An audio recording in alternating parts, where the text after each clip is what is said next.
তরুণেরা হযরত আবু বকর সিদ্দিককে পাথর নিক্ষেপ করে করে মারতে লেগেছে।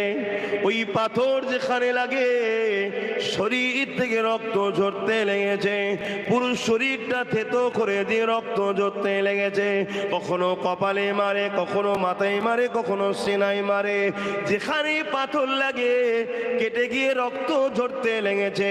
এইভাবে রক্ত পড়তে পড়তে পড়তে কাবার জমিনে হযরত আবু বকর সিদ্দিক আল্লাহ নবীর জন্য, দ্বীনের জন্য সর্বপ্রথম রক্ত কাবা জমিনে দিয়ে অজ্ঞান হয়ে পড়ে যায়। ওই দিন নিষ্ঠুর পাষাণ বেঈমান জালিমেরা তারা আমার নবী পাককেও ছাড়ে নেই।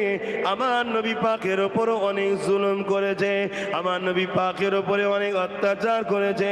আল্লাহ নবীর উপরে জুলুম যখন করতে লাগলো, একদিকে আবু বকর সিদ্দিক অজ্ঞান হয়ে পড়ে রইল, আর একদিকে দুজাহানের সুলতান নবীদের নবী নূর নবী দয়া নবী তিনি অজ্ঞান হয়ে পড়ে রয়ে গেলেন। এই যুবকেরা, বাপেরা, তরুণেরা, এমন সময়ে দেখা যায় তামিল বলে একটা গোত্র আছে। ওই তামিম গোত্রের মানুষেরা হযরত আবু বকর সিদ্দিককে উঠিয়ে নিয়ে ঘরে নিয়ে গেল, কিন্তু আমার রাসূলুল্লাহকে তারা তুললো না। তারা আমার নবীকে ওখানে ফেলে রেখে দিয়ে চলে গেল। কত কষ্ট করে ইসলাম এসেছে যুবক, দেখো সেই ইসলাম আজকে চোখের সামনে যেমন করে খুশি মুনাফিক আর জালিমরা ধ্বংস করতে চাইছে, আর আমরা নিজেদের জানমাল, পরিবার, বাচ্চাদের ময়াতে জড়িয়ে রয়ে গেলাম। মনে রাখবেন এর বিচার কিন্তু আল্লাহ পাক অবশ্যই নেবে। আল্লাহ নবীর সাহাবী আবু বকর সিদ্দিককে উঠিয়ে নিয়ে যাওয়া হলো। ঘরে গিয়ে মায়ের কোলে মাথা দিয়ে অজ্ঞান ও চৈতন্য হয়ে পড়ে রয়েছে।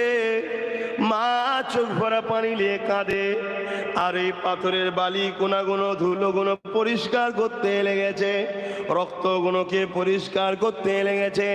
হঠাৎ করে এদিকে আমার নবী পাক কাবার জমিনেতে আমার নবী পাক সাল্লাল্লাহু আলাইহি সাল্লামের হুঁশ ফিরে এলো। নবী আমার উঠে বসে পড়লেন। আল্লাহ নবী আবু বকরকে ডাক দিতে লাগলেন, ইয়া আবু বকর, ডাক দিতে লাগলেন। কিন্তু আবু বকর সিদ্দিকের ডাকে কোন রাসূলুল্লাহর ডাকে কোনো জবাব পেল না। আবু বকর সিদ্দিক জবাব দিতে পারল না, কেননা তিনি ঘরে চলে এসেছে, তেনাকে ঘরে তুলে নিয়ে এসেছে তামিম গোত্রের মানুষেরা। কিন্তু আমার নবীর উপরে এত রাগ, নবীকে তুলে না, আবু বকর সিদ্দিককে তুলে নিয়ে এসে মায়ের কোলে। তখন আমার কথা মাইকা বুঝতে পারছেন তো নাকি?